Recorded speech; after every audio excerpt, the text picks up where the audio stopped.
ಕಲಿಯೋ ಪ್ರಯತ್ನ ಮಾಡ್ತಾ ಇದ್ರೆ ಈಗ ಅದು ಇಲ್ಲಿ ಬಂದು ನಿಂತಿದೆ ಅಲ್ವಾ? ರಿಯಲಿ ಗುಡ್, ತುಂಬ ಒಳ್ಳೆಯದು. ಸೊ ಯೋಗಿ, ನೀವು ಹೇಳಿದಾಗೆ ಸಿನಿಮಾದಲ್ಲಿ ಎಲ್ಲವೂ ಇದೆ, ಅಂದರೆ ಒಂದು ಸಿನಿಮಾದಲ್ಲಿ ಏನೆಲ್ಲ ಇರಬೇಕು ಅದೆಲ್ಲ ಇದೆ. ಸೊ ಒಂದೇನಂತಂದರೆ ಈ ಸಿನಿಮಾದ ಬಗ್ಗೆ ನಾನು ಮಾತಾಡೇ ಆಡ್ತೀನಿ. ಆದರೆ ಎಲ್ಲಕ್ಕಿಂತ ಮುಖ್ಯವಾಗಿ ನಾನು ನೀವಿಬ್ಬರು ಜೊತೆಲಿ ಸಿಕ್ಕಿದ್ರೆ ತುಂಬ ಖುಷಿ ಆಗ್ತಾ ಇದೆ. ಹಿಂಗಾಗಿ ಏನು ಕೇಳಬೇಕಂತಲೇ ಗೊತ್ತಾಗ್ತಾ ಇಲ್ಲ. ಸುಧಾರಿಸ್ಕೊಳ್ಳಿ, ಬ್ರೇಕ್ ತಗೊಳ್ಳೋಣ, ಒಂದು ಸ್ವಲ್ಪ ಹೊತ್ತು ಸುಧಾರಿಸ್ಕೊಳ್ಳಿ ಗೌರಿ. ಆಮೇಲೆ ನನಗೆ ಆ್ಯಕ್ಚುಲಿ ನಾನು ಇಬ್ಬರಿದ್ದಾಗ ದೂರ ಚೇರ್ ಹಾಕ್ಸ್ತೀನಿ. ನೀವಿಬ್ರು ಅಂದರೆ ಈ ಚೇರ್ಗಳು ಎಷ್ಟು ಹತ್ರ ಬಂದಿದೆ ನೋಡಿ. ನೀವೇನಾದ್ರೂ ಅಲ್ಲ ಯೋಗಿ ಏನಾದ್ರು ಏನೋ ಹೊಸ ಕಾಂಟ್ರವರ್ಸಿ ಕ್ರಿಯೇಟ್ ಮಾಡಕ್ ಹೋಗ್ಬಿಡಿ ದಯವಿಟ್ಟು. ನಮ್ಮ ಲೈಫ್ ಅಲ್ಲಿ ಆಲ್ರೆಡಿ ತುಂಬಾ ಕಾಂಟ್ರವರ್ಸಿಗಳಿದೆ. ಇದೆಯಾ ಕಾಂಟ್ರವರ್ಸಿ? ಓಕೆ ಯೋಗಿ, ಸೊ ಏನ್ ಕಾಂಟ್ರವರ್ಸಿ ಹೇಳ್ತಾ ಇದಾರೆ ಇವರು? ಎಂಗೇಜ್ಮೆಂಟ್ ಆಗಿತ್ತು ಅಂತ ಮಾಡಿದ್ರಲ್ಲ ನೀವೆಲ್ಲ ಸೇರ್ಕೊಂಡು, ಅದನ್ನ ಏನಾಗಿತ್ತು ನಿಮ್ಮ ಮಧ್ಯೆ? ರಿಂಗ್, ಆ ರಿಂಗು ಆಡಿಯೋ ಕತೆ ಅಂತ, ಒಂದು ರಿಂಗಿನ ಕತೆ, ಒಂದು ಮುತ್ತಿನ ಕತೆ ತರ ಒಂದು ರಿಂಗಿನ ಕತೆ. ಏನದು ಒಂದು ರಿಂಗಿನ ಕತೆ? ಅರೆ ಯಾರ್ ಏನೋ ಜನಗೆ, ಇಲ್ಲಾಂದ್ರೆ ಕೆಲವೊಂದು ಮೀಡಿಯಾ ಅವ್ರಿಗೆ, ಇಲ್ಲಾಂದ್ರೆ ಕೆಲವೊಂದು ಇಂಡಸ್ಟ್ರಿ ಅವ್ರಿಗೆ ಏನೋ ಬೇಕಲ್ಲ ಮಾತಾಡಕ್ಕೆ. ಮಾತಾಡಕ್ ಬೇಕು ಅಂತಲ್ಲ, ಅವ್ರಿಗೆ ಬೇರೆ ಯಾವ್ದು ಸಿಕ್ಕಿರಲ್ಲ ಮಾಡಕ್ಕೆ, ಜಾಬ್ಲೆಸ್ ಆಗಿ ಕೂತಿರ್ತಾರೆ ಅಂತ ಟೈಮಲ್ಲಿ ಅವ್ರಿಗೆ ರಿಂಗಿಂದ ಏನ್ ಕತೆ? ರಿಂಗ್ ಈಗ ನನ್ನ ಹತ್ರನೂ ಇದೆ, ಎಲ್ಲರ ಹತ್ರ ಇರುತ್ತೆ. ಈ ರಿಂಗ್ ಬಂದ ತಕ್ಷಣ ಈ ಯೋಗಿ ಕೊಟ್ಟದಂತ ಯಾಕೆ ಅನ್ಕೊಂಡ್ರು? ಆಕ್ಚುಲಿ ಅದು ನನ್ಗೆ ಗೊತ್ತಿಲ್ಲ ಯಾಕೆ ಈ ರಿಂಗ್ ನೋಡಿದ ತಕ್ಷಣ ಈ ತರ ರಿಯಾಕ್ಟ್ ಮಾಡಿದ್ದಾರೆ. ಅದನ್ನ ನನಗೆ ಕೇಳ್ಬೋದು ಎಲ್ಲರಿಗೂ, ಈ ತರ ಯಾಕೆ ಮಾಡಿದ್ದೀರಾ? ಸೊ ನಾನು ಏನ್ ಅನ್ಕೊಂಡೆ ದಟ್ ಈ ನ್ಯೂಸ್ ಬಂದಾದ್ಮೇಲೆ ನಾನು ಏನೋ ಒಂದು ಚೈನ್ ಹೋಗ್ತೀನಿ ಅಂದ್ರೆ ನಾನು ಮದುವೆ ಆಗಿದೆ, ತಾಲಿ ಹಾಕಿದ್ದೀನಿ ಅಂತ, ಆರ್ ಇಫ್ ಐ ವೇರ್ ಇನ್ನೂ 2-3 ರಿಂಗ್ ಹಾಕಿದ್ರೆ ಇನ್ನೂ 2-3 ಎಂಗೇಜ್ಮೆಂಟ್ ಆಗಿದೆ ಅಂತ. ಇದ್ರ ಐಡಿಯಾ ಕೊಟ್ಟಿರೋದು ನನ್ನ ಅಮ್ಮನೇ. ದಟ್ ಇನ್ನೂ 2-3 ರಿಂಗ್ ಹಾಕ್ಬಿಟ್ಟು ಹೋಗಿ ನೆಕ್ಸ್ಟ್ ಟೈಮ್ ಇನ್ನೂ 2 ಎಂಗೇಜ್ಮೆಂಟ್ಸ್ ಆಗಿದೆ ಅಂತಾರೆ.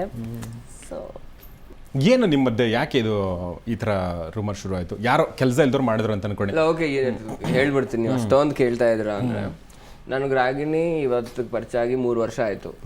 3 ವರ್ಷದಿಂದ ತುಂಬಾ ಒಳ್ಳೆ ಫ್ರೆಂಡ್ಸು, ದಿನ ಫೋನಲ್ಲಿ ಮಾತಾಡ್ತಾ ಇದ್ವಿ, ಬಟ್ ಮೀಟ್ ಮಾಡ್ತಾ ಇರಲಿಲ್ಲ ಜಾಸ್ತಿ. ಸಿನಿಮಾ ಮಾಡೋವಾಗ ಏನಾಯ್ತು, ಒಂದೇ ಸೆಟ್ಟಲ್ಲಿ ಸೇರ್ಲೇಬೇಕು.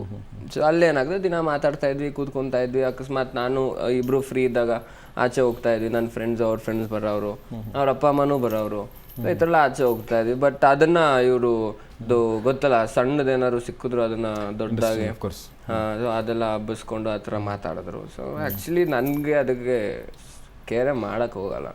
ಈ ಮುಂಚೆ ಪ್ರಜ್ಞನ್ ಜೊತೆ ಒಂದ್ಸಲಿ ಟ್ಯಾಗ್ ಮಾಡಿದ್ರು ನನ್ನ, ಅದೊಂದಿತ್ತು. ಯಾರು ನನಗೂ ಓಕೆ, ಇಬ್ರು ಒಳ್ಳೆ ಹುಡುಗಿರ ಜೊತೆ ಸೇರಿಸಿದಾರೆ, ಸೇರಿಸ್ಕೊಳ್ಳಿ. ಇನ್ನು ಮುಂದೆ ಯಾರ ಜೊತೆ ಸೇರಿಸ್ಕೊಳ್ಳಿ. That is his take. What is your take? I think it's extremely silly, overrated. ಒಂದು ಆ್ಯಕ್ಟರ್ಗೆ ಇನ್ನೊಂದು ಆ್ಯಕ್ಟರ್ ಜೊತೆ ಏನೋ ಪೇರ್ ಮಾಡೋದು, ಮಾತಾಡೋದು, ಮದುವೆ ಆಗಿದೆ ಏನೋ ನಡೀತಾ ಇದೆ. See I'll tell you what, one actor and actress ಒಳ್ಳೆ ರೀತಿಯಲ್ಲಿ ಮಾತಾಡ್ತಾ ಇದ್ರೆ ಏನೋ ನಡೀತಾ ಇದೆ. ಅಕಸ್ಮಾತ್ ನಾವಿಬ್ರು ಮಾತಾಡ್ತಾ ಇರಲಿಲ್ಲ, ಜಗಳ ಆಗಿದೆಪ್ಪ, ಅನ್ಕೊಂಡ್ರೆ ಇಷ್ಟ ಇಲ್ಲ, ದರ್ಸ್ ದಿ ಓನ್ಲಿ 2 ಥಿಂಗ್ಸ್ ಅಲ್ವಾ. ಬೇರೆ ಏನೋ ಥಿಂಕ್ ಮಾಡೋಕ್ಕೆ probably that wide mind frame ಬಂದಿಲ್ಲ ಅಂತ ಹೇಳ್ಬೋದು ಅಷ್ಟೇ. For me I think it's very silly. And ನನ್ಗೆ ಯಾರಾದರೂ ಹೇಳಿದ್ರೆ ಈ ಥರ, I will always laugh it out. And I think we are mature people. ನೀವೊಂದು ಇಂಟರ್ವ್ಯೂನಲ್ಲಿ ಹೇಳಿದ್ರಿ, ನಾನು ಹುಡುಗಿ ಹುಟ್ಟಿದ್ರೆ ರಾಗಿಣಿ ಹತ್ರ ಹುಟ್ಟಬೇಕಂತ ಹೇಳಿ. ಅಷ್ಟು ಇಷ್ಟ ನಿಮಗೆ? ಹೇಳಿಲ್ಲವಾ ನಿಮಗೆ? ಯಾವಾಗ ಹೇಳಿಲ್ಲ ಅಂತ ಹೇಳ್ಬಿಡಿ, ಬೈಟ್ ಹಾಕ್ಬಿಡ್ತೀವಿ ನಾವು. ಯಾಕೆ ಗೊತ್ತಾ, ಸ್ವಲ್ಪ ದಪ್ಪ ಮೈ ತುಂಬ್ಕೊಂಡಿರ್ಬೋದಲ್ಲ ಅಂತ. ಹಂಗೆ ನೋಡ್ರಿ, ಎಂತ biggest compliment that you can ever get, not the second part. I am very proud if people want to be like me. It's a good thing ಅಲ್ವಾ? ಒಂದು ಚಿತ್ರದಲ್ಲಿ ಒಂದು ನಾಯಕ ನಟಿ ಮತ್ತು ನಟ ಜೊತೆಲಿ ನಟಿಸಿದ್ರೇ ಸುದ್ದಿ ಆಗ್ತವೆ. ಮತ್ತು ಫ್ರೆಂಡ್ಸ್ ಆಗಿದ್ರೆ ಸಿನಿಮಾ ಇಂಡಸ್ಟ್ರಿ ಹೀಗಿರೋದ್ರಿಂದ ಈ ಥರ ಸುದ್ದಿ ಆಗೋದು ತುಂಬ ಸಹಜ. ಇದನ್ನು ತುಂಬ ಹೆಲ್ದಿಯಾಗಿ ನೋಡ್ತಾ ಇದ್ದಾರೆ ಅವರು ಕೂಡ, ನಾವು ಕೂಡ ಇದನ್ನು ಹೆಲ್ದಿಯಾಗಿ ನೋಡಬೇಕು. ಸೊ ಚಿತ್ರದ ಬಗ್ಗೆ ಇನ್ನಷ್ಟು ಮಾತಾಡೋಣ, ಚಿತ್ರದ ಬಗ್ಗೆ ಮತ್ತಷ್ಟು ಮಾತಾಡೋಣ.